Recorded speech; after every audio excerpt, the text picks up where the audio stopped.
विधानसभा चुनाव को लेकर तैयारियां तेज हो गई हैं। चुनावी तारीखों के ऐलान से पहले नेता वोटरों को साधने के लिए बड़े बड़े वादे कर रहे हैं। वहीं इसी बीच आपने दलित समाज के लिए बड़ी घोषणा की है। आपके राष्ट्रीय संयोजक अरविंद केजरीवाल ने डॉक्टर आम्बेडकर सम्मान स्कॉलरशिप योजना का ऐलान किया है। इससे पहले भी आप कई लोक लुभावन योजना की घोषणा कर चुकी है। बंगाल में कई रेलवे बुनियादी ढांचा परियोजनाओं में देरी हो रही है, जिसका मुख्य कारण भूमि अधिग्रहण में चुनौतियां हैं। रेल मंत्री भी कई बार ममता सरकार पर रेलवे परियोजनाओं के क्रियान्वयन में असहयोग का आरोप लगा चुके हैं। इन परियोजनाओं में नई लाइन बिछाने और आधुनिकीकरण का काम शामिल है। इससे राज्य का विकास भी रुक रहा है। बीजेपी नेता आशीष सूद ने कहा कि थोड़ी देर बाद आम आदमी पार्टी की तरफ से बयान का सिलसिला शुरू हो जाएगा और विक्टिम कार्ड खेलने की कोशिश की जाएगी। साथ ही उन्होंने कहा कि देश में न्याय अपने तरीके से काम करता है। उन्होंने कहा कि कोर्ट ने निर्णय दिया था कि अरविंद केजरीवाल अब मुख्यमंत्री नहीं बन सकते। इस पर भी केजरीवाल ने सर्कस किया। उद्धव ठाकरे गुट के नेता और राज्यसभा सांसद संजय राउत ने दावा किया कि मेरे घर की तरह मेरे सामना ऑफिस की भी रेकी की गई। इस कड़ी में महाराष्ट्र के मंत्री नितेश राणे ने प्रतिक्रिया देते हुए कहा कि संजय राउत और उनके परिवार को ज्यादा गंभीरता से लेने की जरूरत नहीं है। उसको कोई मारेगा नहीं।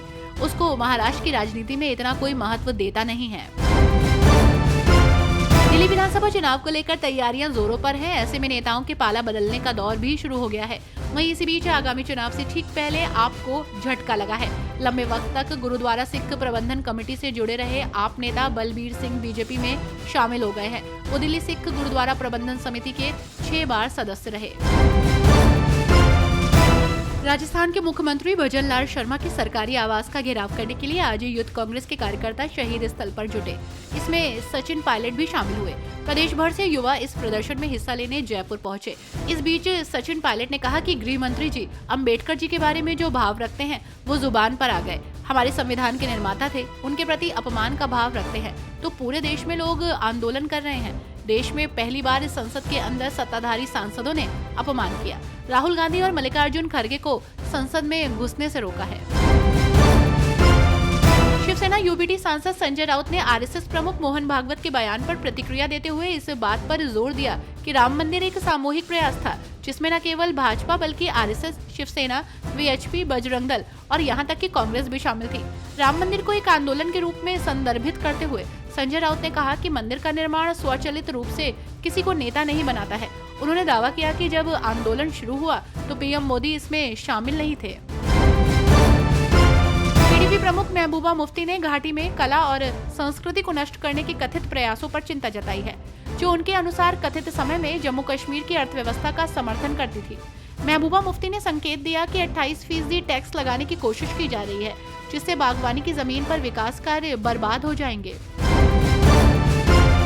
बीआर अम्बेडकर पर केंद्रीय गृह मंत्री अमित शाह की टिप्पणी के बाद आप सांसद मालविंदर सिंह काग ने उनकी कड़ी आलोचना की और शाह पर सदन में अम्बेडकर का अपमान करने का आरोप लगाया। मालविंदर सिंह काग ने आगे कहा कि मुख्य मुद्दे से ध्यान भटकाने की कोशिश में बीजेपी ने राहुल गांधी पर बीजेपी सांसदों के खिलाफ हिंसा भड़काने का आरोप लगाकर एक नया विवाद खड़ा कर दिया। उन्होंने ये भी बताया कि घटना के वीडियो के लिए आपके अनुरोध के बावजूद उन्हें कोई फुटेज नहीं मिला है।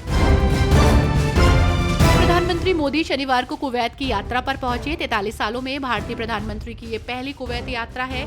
यहाँ पर उन्होंने रामायण और महाभारत जैसे भारतीय ग्रंथों का अरबी भाषा में अनुवाद करने वाले और उसे प्रकाशित करने वाले अब्दुल्ला बैरन और अब्दुल्ला लातीफ अल-लेसिफ से मुलाकात की। इसके अलावा पीएम 101 वर्षीय पूर्व भारतीय आईएफएस अधिकारी से भी मिले।